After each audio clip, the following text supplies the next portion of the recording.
ముందు నుంచి కూడా ఒక మాట చెప్తా ఉన్నాం మేము. విచారణ చేస్తున్నటువంటి సందర్భంలో జరుగుతున్న పరిణామం ఏందో విచారణకు పోయించినటువంటి మా పార్టీ వర్కింగ్ ప్రెసిడెంట్ గారు చాలా స్పష్టంగా చెప్తా ఉన్నారు. ఒక టైంపాస్ వ్యవహారం జరుగుతూ ఉన్నది సిట్ ఆఫీస్లో అని హరీష్ రావు గారు చెప్పినారు చాలా స్పష్టంగా. అడిగిందే అడిగి 10 సార్లు అడిగి ఉన్నటువంటి వ్యక్తిని ఇరిటేట్ చేయడం తప్ప సిట్ అధికారులు ఏం చేయటం లేదు అనేటువంటిది నిజమే. మీరు వేసినటువంటి సిట్లో ఏదైనా నిజం ఉంటే, ఆ విచారణలో నిజాయితీ ఉంటే ఎందుకు 2 సంవత్సరాల నుంచి ఒక్క విషయాన్ని ఎవరైనా నాయకుడు విచారణకు పోయినటువంటి నాయకుడా అధికారా అడ్మిట్ అయినటువంటి విషయాన్ని ఒక్కరు అధికారికంగా ఎందుకు బయటపెట్టారో చెప్పమని డిమాండ్ చేసినాం మేము.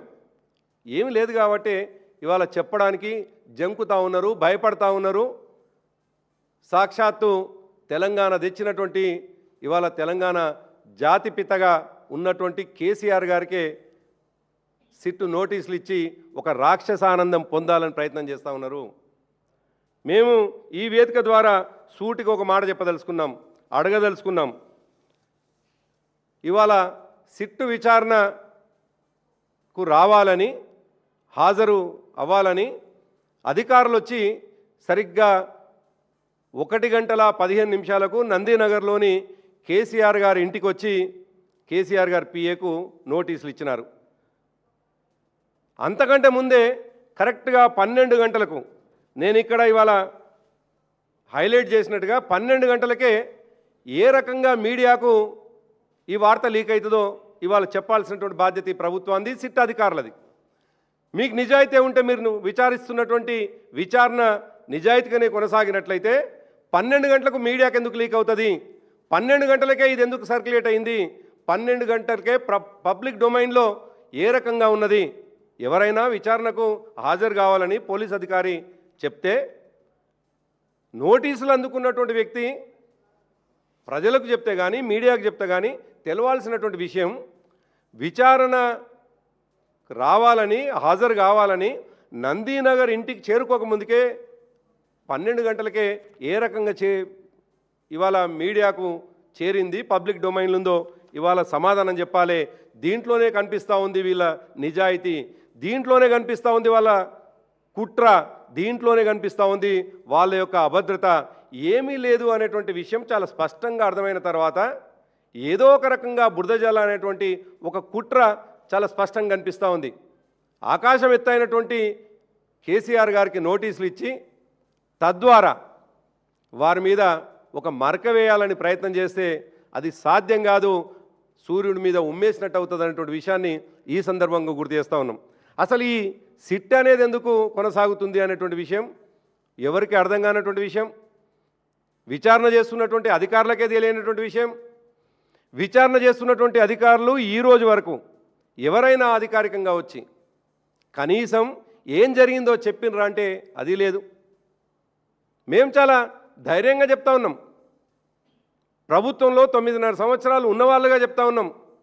మా పార్టీ వర్కింగ్ ప్రెసిడెంట్ గారు విచారణకు వేచి వచ్చినటువంటి సందర్భంలో చెప్పినటువంటి మాట, ఈ దేశంలో ఎవరైనా తప్పకుండా ప్రభుత్వంలో ఉన్నటువంటి వాళ్ళు అధికారికంగా అధికారులు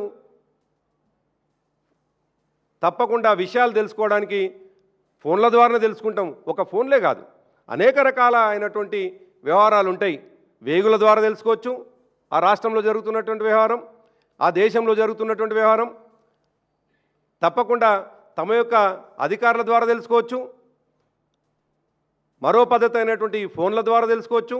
కాబట్టి తప్పకుండా ఈ దేశంలో జరిగేటువంటి విషయమే, కొత్తగా తెలంగాణలో ఏం జరగలేదు గతంలో, ఇప్పుడు జరుగుతున్నటువంటి విషయం కూడా, ఇప్పుడు ఈ రాష్ట్రంలో జరుగుతున్నటువంటి ఫోన్ ట్యాపింగ్ కూడా సాక్షాత్తు మంత్రులే చెప్పినారు కదా, మా ఫోన్లను ట్యాప్ చేసినారు, మా ఫోన్లు ట్యాపింగ్ అవుతున్నాయి అనేటువంటి మాట సాక్షాత్తు 15 మందో 16 మంది ఉన్నటువంటి ఆ మంత్రివర్గ సహచరులే చెప్పినటువంటి విషయాన్ని రేవంత్ రెడ్డి మర్చిపోతున్నట్టున్నాడు, మూర్ఖంగా ప్రవర్తిస్తూ ఉన్నాడు.